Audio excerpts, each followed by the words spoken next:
సాధారణంగా పచ్చకర్పూరం ఏ రాయినైనా కొద్ది రోజుల్లో కరిగిస్తుంది.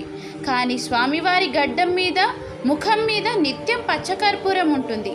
అయినా ఆ విగ్రహం చిన్న గీత కూడా పడదు.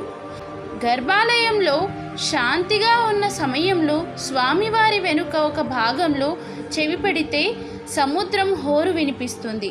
ఆయన సాక్షాత్తు సముద్ర మథనం నుంచి వచ్చిన లక్ష్మీనాథుడని చెప్పడానికి ఇదే నిదర్శనం. మనం బయట నుంచి చూసినప్పుడు స్వామివారు ఆలయానికి సరిగ్గా మధ్యలో ఉన్నట్లు కనిపిస్తారు. కానీ లోపలికి వెళ్తే ఆయన విగ్రహం కుడివైపుకి కొంచెం పక్కకు ఉంటుంది. స్వామివారికి అలంకరించిన పూలను ఎవ్వరికీ ఇవ్వరు. ఆ పూలను విగ్రహం వెనుక ఉన్న ఒక జలపాతంలో వేస్తారు.